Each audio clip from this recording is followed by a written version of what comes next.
Hi guys, and welcome to my FAQ number 3. So yeah, first question. Besides your signature amp, what is your most favorite amp that you've ever played through?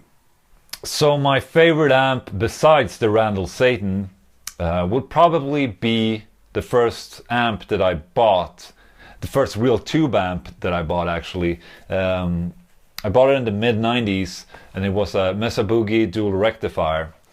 And I mean, I've always had kind of a love and hate relationship with this amplifier, that I've sold it, I've reacquired one and sold it, and I kept on forever just selling them and getting them back. So I probably owned 7 or 8 different rectifiers throughout the years. And I mean, you have to remember that the dual rectifier is not a modern sounding amp. It's still, I mean, it was designed in the early 90s.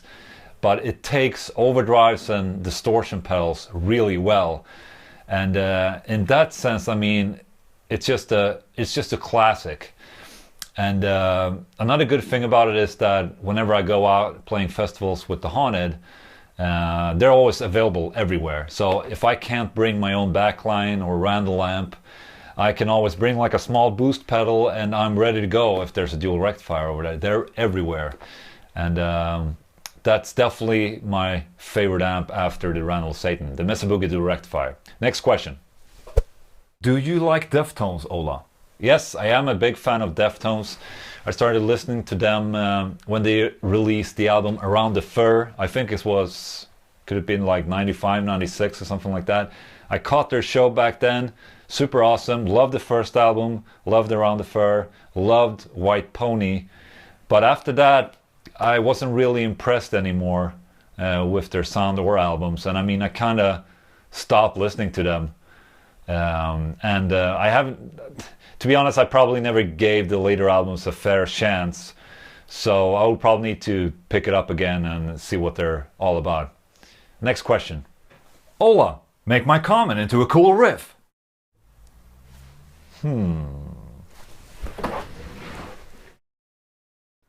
Ola, make my comment into a cool riff.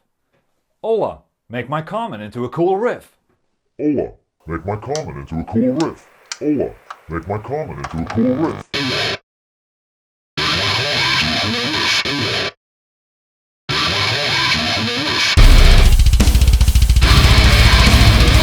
Ola, do you practice scales and stuff like that? And what is your exercise routine with the guitar? So back when I started playing guitar, I had a Dream Theater phase, which basically meant that I listened a lot to Dream Theater and John Petrucci. And I also bought John Petrucci Rock Discipline DVD.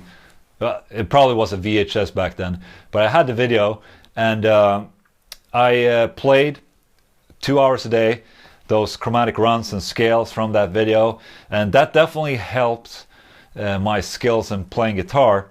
And I'm very happy for that phase that I had. But the real progression for me has been the times where I've learned new music by ear. And back in the day, I was sitting with a CD player. I put on like Machine Head or Nevermore, and I listened to the songs and tried to play the same parts by ear.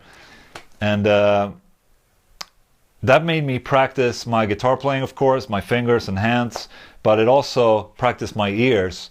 And the more I did it, the quicker it was for me to transcribe new music. And today, I don't really have a practice routine. I mean, the only times I play guitar is when I record videos, when I write music, when I tour with the Haunted, or when I'm out doing clinics and workshops. Other than that, I really don't play guitar that much. But the times that I've progressed these past couple of years has been when I joined new bands. So when I joined 6 Feet Under, I had to learn all their riffs and songs in 1 month. And same thing when I joined The Haunted, I had to learn riffs and songs and lead parts written by another guitar player with a totally different playing style than I have.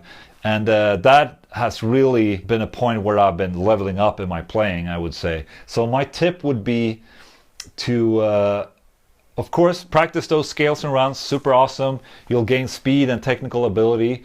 But also try to transcribe your favorite songs by ear, I mean, it's tempting to go out on Google and search for a tab, but I mean, transcribe it by ear, you'll definitely see improvement in your playing.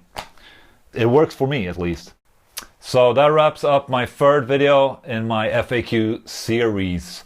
And if you like the video, please give a thumbs up, share it, subscribe to my channel, and also post questions in the comment sections. And be also sure to write out your full name so I don't have to read out your Massive Dick 666 username all the time.